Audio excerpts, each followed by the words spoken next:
Welcome to Knives or Words.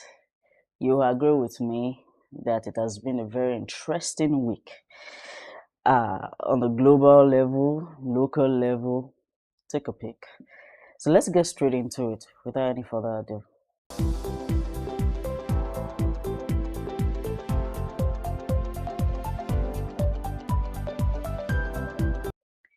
Okay, so let's start with the geopolitical segment, yeah?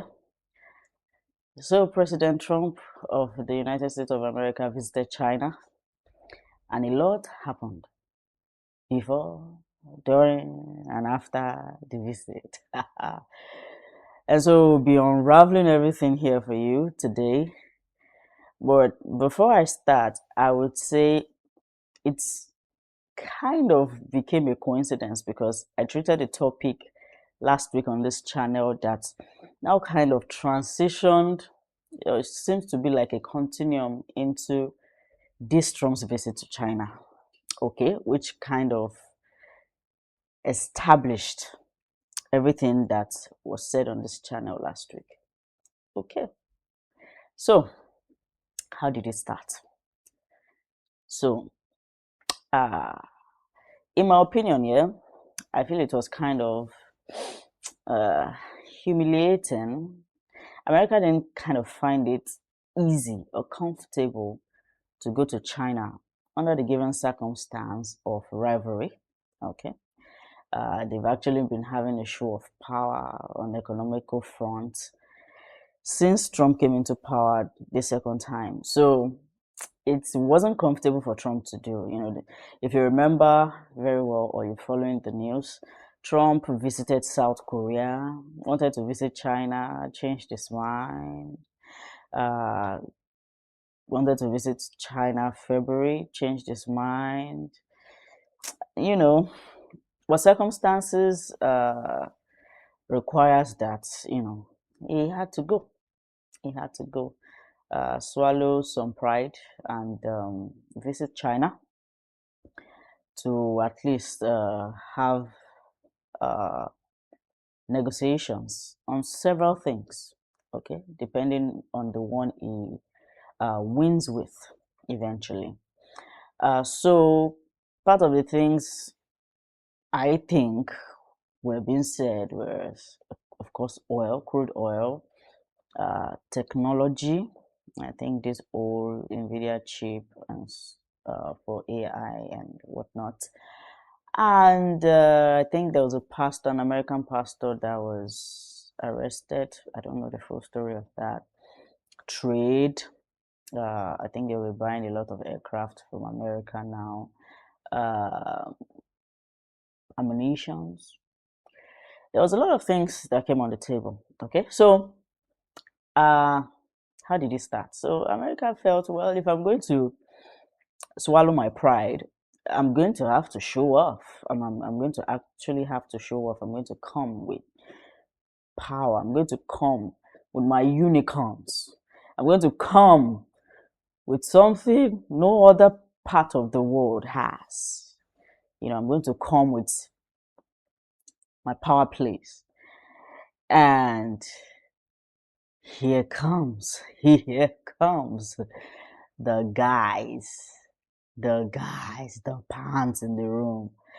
One thing I first noticed about this whole summit was it was not ceremonial as much as it appeared to be in the very first day of the visit.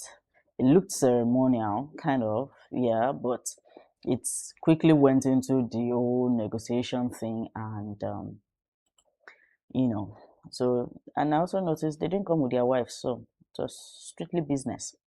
So you can see Elon Musk. You can see who else do I know there? Who else? I know Elon Musk, but here are the list of uh, the people he went with. Yeah. So we have Tim Cook of Apple. Is that him there? Yeah, this is Tim Cook. Yeah, thought I recognized him. So Apple was represented. BlackRock, Larry Fink, Blackstone, Boeing, of course, Citibank groups, Cisco, GE Aerospace, Goldman Sachs, Mastercards, Meta, Nvidia, the Taiwanese guy, Tesla, Visa. Went with his titans. Okay, he didn't ride alone. He came in. He came in with his toys. He came in with his best ammunition. Okay, and of course they were not just there as figureheads. I think each of them would have actually come, or they might have actually come as a team. To tell President Xi exactly what they plan to do, uh, how they plan to partner with China. Okay, because at the end of the day, I don't think America is really, really, really interested in production.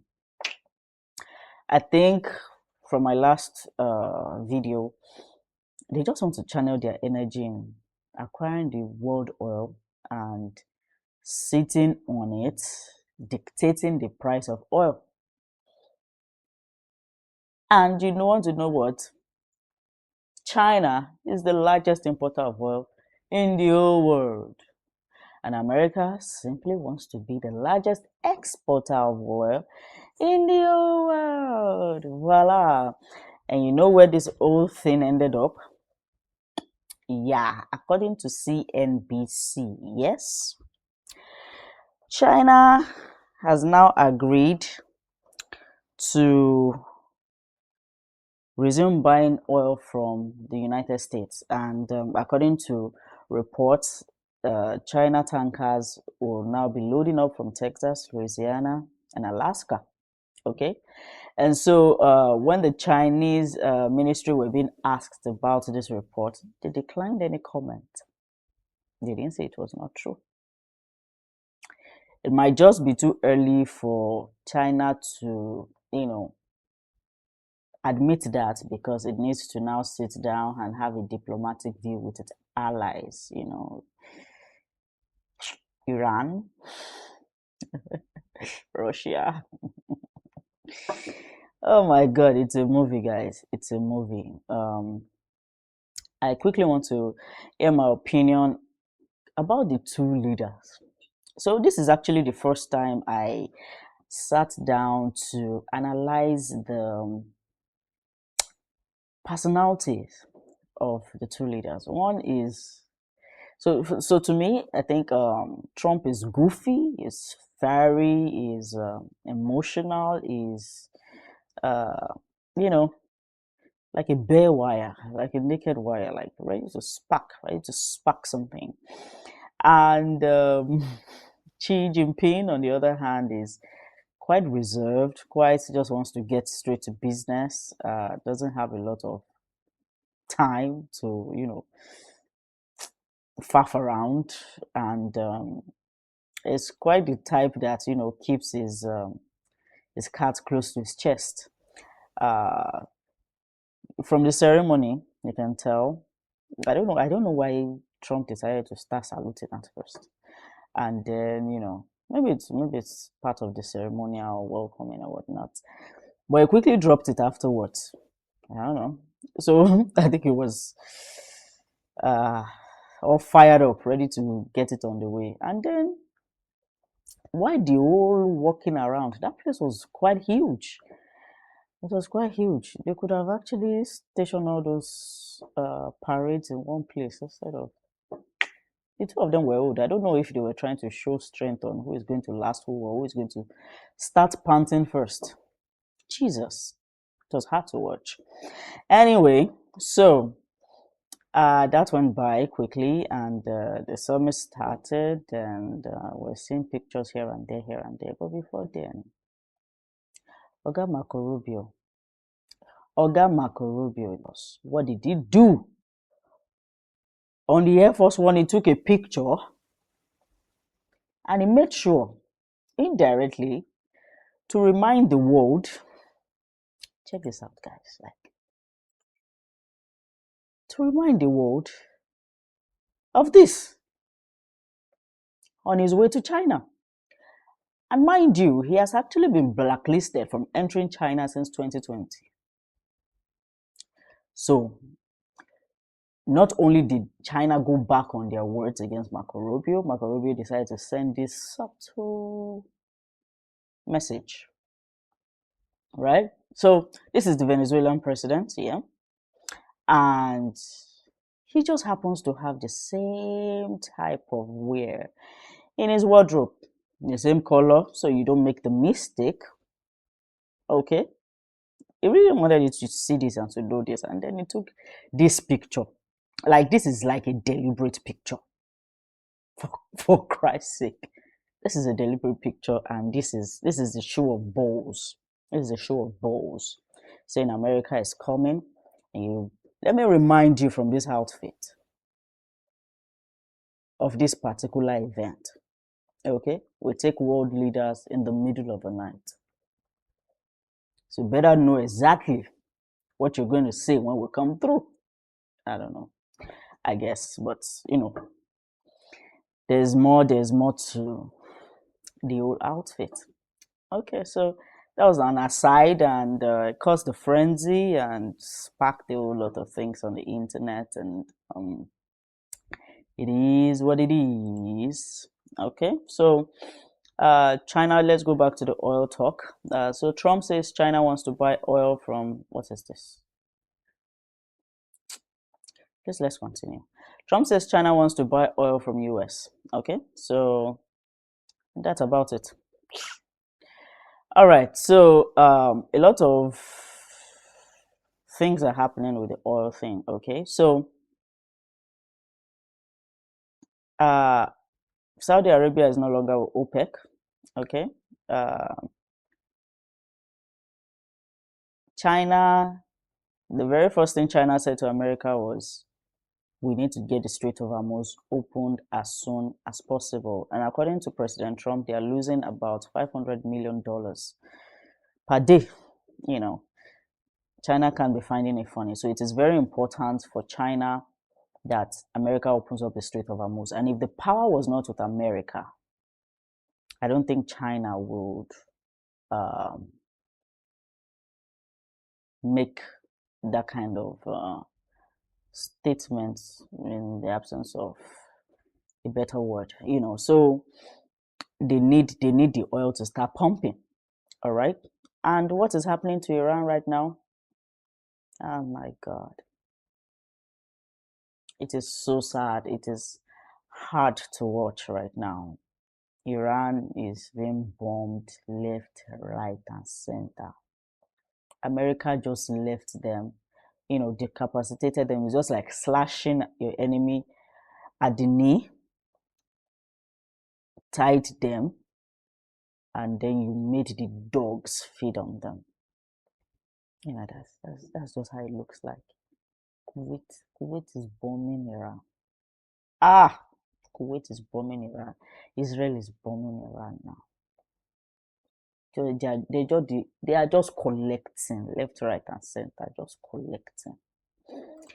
So it's sad, but excuse me, Iran has to like bow out of this war now, or they are just going to be a waste of. They're just going to steal everything else they have from them. That's what is going to happen if they don't back down now to reserve what is left of their spoils. Countries are just going to come and take from them. Okay? And whatever resources they had left, capital wise, they are going to channel it to buy ammunition for what? The war is already, it's done. It's done. Okay, it's done. Um, and China is not ready to come out and fight. For some reason, the world exporter of ammunition does not want to come out and fight. So America is very formidable when it comes to their military might. No country is ready to face America right now. No country. Okay, so they'd rather just, and they don't even have the money. You get what I'm saying? Like, countries don't even have the money to fight prolonged war with America right now. Neither does America. in all honesty. So the world leaders, people are talking about World War III. Not yet. Okay. And World War III is not like countries fighting independently. Countries are going to form alliances and form a force against each other. Okay. They're going to team up. Team A will fight Team B. It's not as if Russia will fight independently and China will fight independently, America will fight independently. And right now, there's no ally strong enough to be formed right now against uh, an opposition country. Let me put it that way. So, uh, and you know the continent with the greatest loss right now is Europe. Europe is in serious trouble. I think UK is trying to find its way around. Okay, UK is trying to find its way to come back to the table with America, but see the likes of Italy, Spain. I don't know. I really don't know. Every other continent apart from Africa is better than Europe right now. I think Asia is in good place with America. The Gulf states are in good place with America. Europe, I don't know what they are trying to do, especially France. I don't know what France is trying to do here. Um, we'll see. We'll see. What the media has put in front of us is different from what operation is going to go on. I'm also of the opinion that America went to China to actually observe firsthand for themselves um, any shift, any anything that might be unusual, especially with Xi Jinping, because back home in China, they are saying Xi Jinping has not traveled outside China for a very long time. So there are rumors about his health. I know they are going to go there to observe. And the people he went with, they are observant and analytical set of technocrats. Okay. They didn't become technocrats by chance in America. So they observe power. They know how to observe power, and they know the right questions the slick questions to ask. And America right now on the military front is just not backing down. So any country that just wants to act funny right now are going to be bulldozed, unfortunately. And you see French President Macron coming to parley with Africa, another set of Africa. Is trying to replace the ones he had collaborations with before with new ones. Okay, so uh, what is my conclusion about the old Trump Chinese visit? So here it is. Like I said earlier, America wants to control oil prices all over the world because oil is regarded as black gold. Every country needs oil. China, the largest producer of technology and market, needs oil to produce technology, to run the markets, to run the infrastructures. And every country of the world just needs oil. It's just simple. And America wants to make sure that oil continues to trade in dollars. Okay? That does not mean the dollar value is not going down because there's nothing they can do about the debt back at home. It will, but they are just trying to kick the can down the road as they build infrastructure for the new financial system. Okay, it is as simple as that, my brothers and sisters. The details in between is that it is channeling every country that has oil reserve to its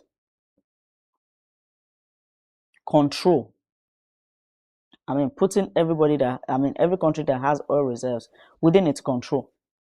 Okay, so Venezuela, one of the highest oil reserves of the world, Saudi Arabia, bringing China a buyer to the table, and all the ones we've not heard from the media, bringing everybody to the table to do business with America. And I said in my previous video that America is the largest producer of crude oil. Okay, they produce nothing less than 30 million barrels per day. Okay, so but it's more costly to extract oil from the American soil. Okay, it takes $55 to extract a barrel of oil in America, and it takes $2 to $3 in Saudi Arabia to drill the same type of oil. So they'll rather cut costs where they can. Okay, so if they need to get from Saudi Arabia and other countries, that will work. And so they can determine the price of oil. How do they determine the price of oil?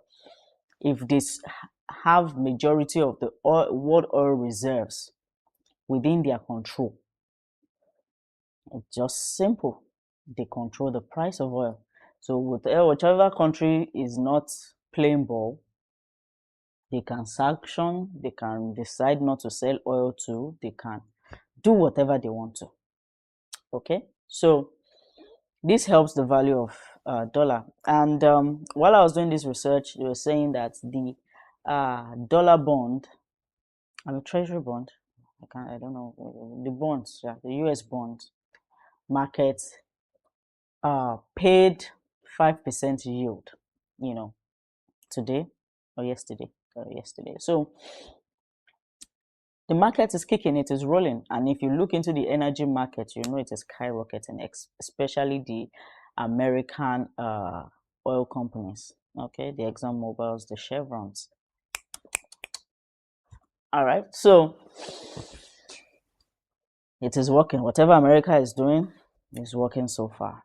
Can they hold it together for a very long time? I'm not sure, but I think they have the grits too. All right, so from now after the visit, we will now have to observe, okay, policies, what America is moving quickly on. Are they going to be moving quickly on ending the Iranian war? Are they going to be moving quickly on their Clarity Act policy in the Senate now? Are they going to be moving quickly on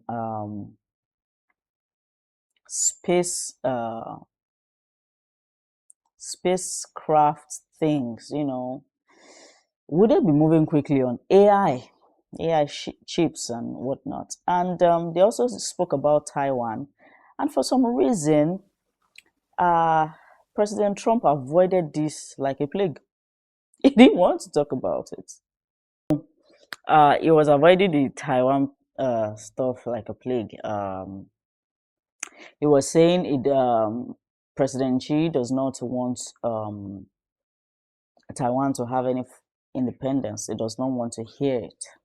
Okay, and let's not forget that NVIDIA, this guy Jensen Huang, is the one in charge of the production of AI chips. Okay, what makes AI AI? The intelligence.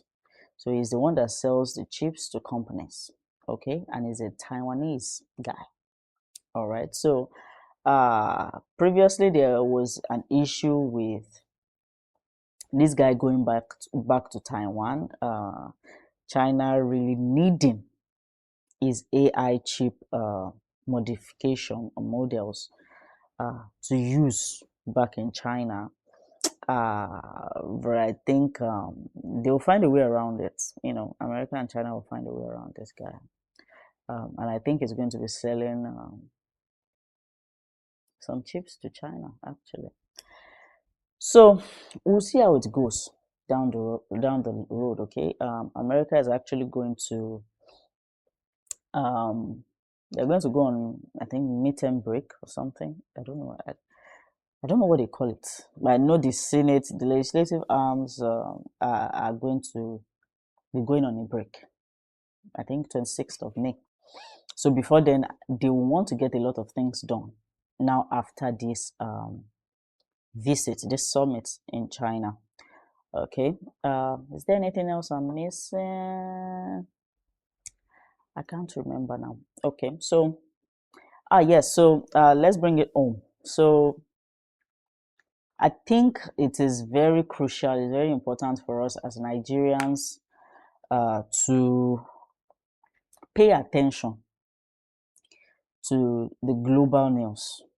The global news is more important to us than our local news. The reason is because the leadership of this country answers to the global directions.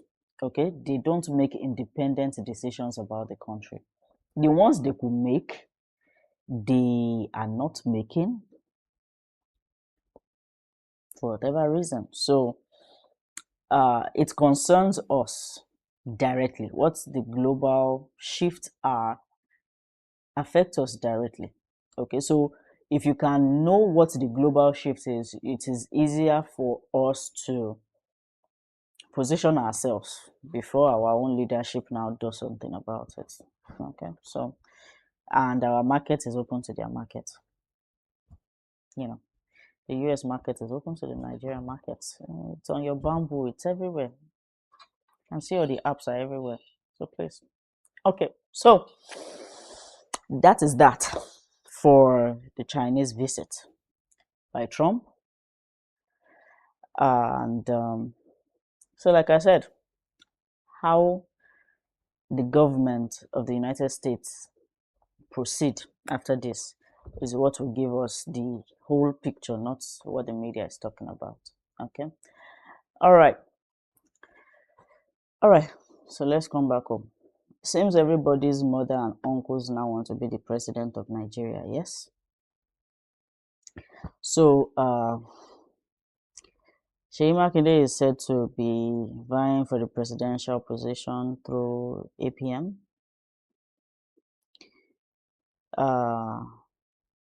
It's either they believe there's an opening for anybody to be the president of Nigeria right now. Probably there's a political catalyst in play that is not obvious to us yet. Or the usual play sometimes where a candidate gets up and tries to pull votes, cause chaos between two parties. Let's say, for instance, as Makinde is running from a different political party, is likely to draw electoral votes or votes. He has the potential of drawing votes from both President Tinubu as APC and draw vote from ADC. Okay, since he was a member of ADC before, and I don't think he has stopped being a member of ADC as it stands right now. I don't know. There's just a lot going on. The election madness has begun, and it's only going to get bigger and bigger from here. So I feel it's raining. So I feel that might be the play. Eventually he steps down, and after negotiating, position with one of the candidates, one of the strong candidates. Whatever political negotiations they have, please don't ask me.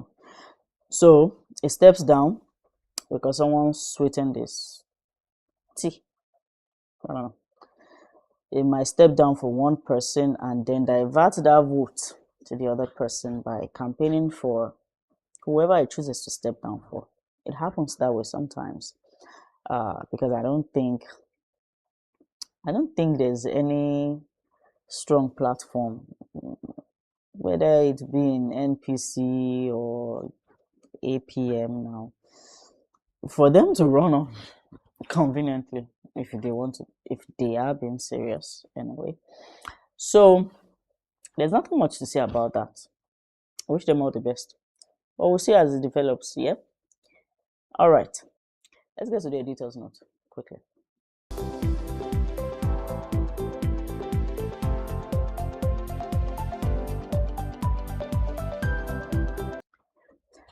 So on the editor's note today, I quickly want to touch on Dangote Refinery, and I want to touch on, I want to ask some questions sincerely and give my opinion as usual. So, uh, we'll see in recent times that Aliko Dangote himself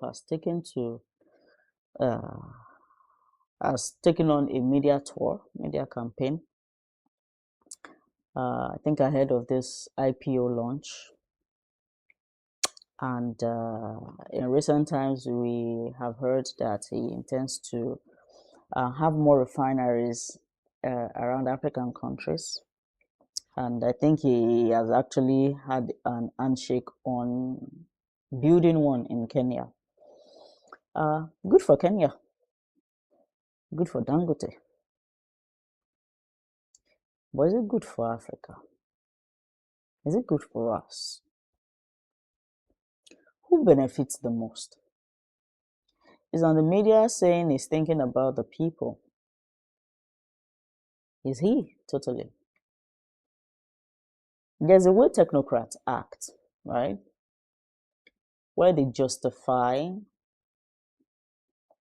their projects or their actions, benefits people, but doesn't seem to have a long-term benefit for the people.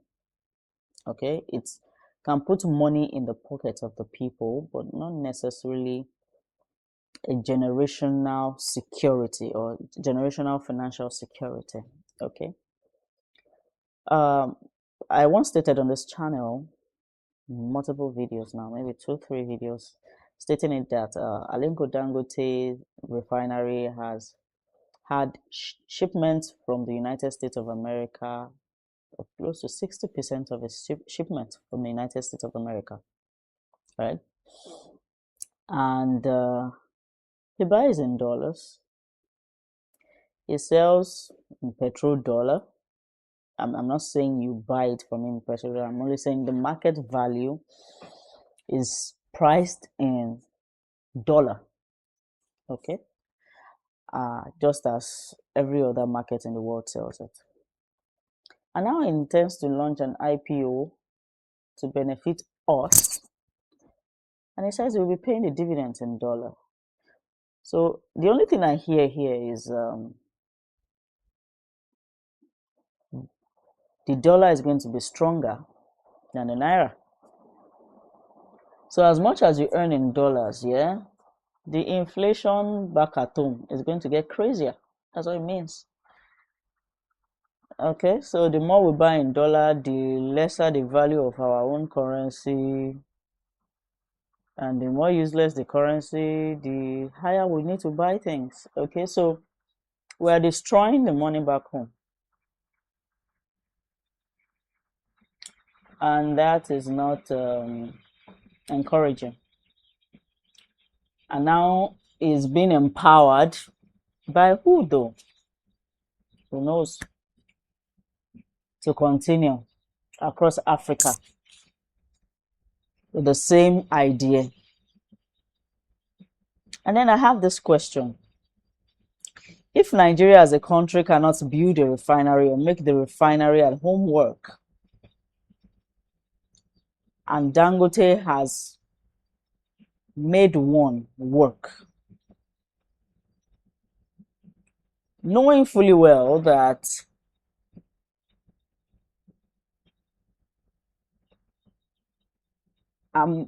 Nigeria has signed some agreements with the Western countries where we end up buying more oil than we sell to them.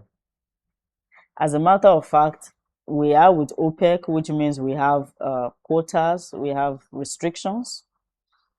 Our oil is drying up. We are not, the infrastructures are not where we drill. They are not as strong as normal. Some of the oil wells are already owned by the United States oil companies, ExxonMobil, Chevron. see, this is not the day because that gets me emotional. Okay, so we buy more oil than we. Please Google it. It's online. We buy more oil. I've talked about it, and I've talked about it too much. So we buy more oil than we sell. So there's no need for a refinery in this country. But somehow, Dangote has a refinery, but has to bow to the dollar, United States dollar. I'll leave it there for today. Okay. So, ladies and gentlemen, thank you for joining me once again today on today's production. Really had fun with this one, especially with Trump's China visit, and a lot of things are developing as we speak. Okay, so always keep it a date with me on the channel. I'm here to bring you value. I'm here to simplify what is going on in the global politics, linking with to the global market or economy, and how it reflects on our own political landscape, Nigeria here, and the bigger picture. Okay, so as to position ourselves right for today and for tomorrow. Okay, so please join the channel. I'm not here to faff around. I'm here to actually bring the value to you and open up our mind and take us away from the lies of the media, okay, and the social media banters. All right. See you next time. Take care.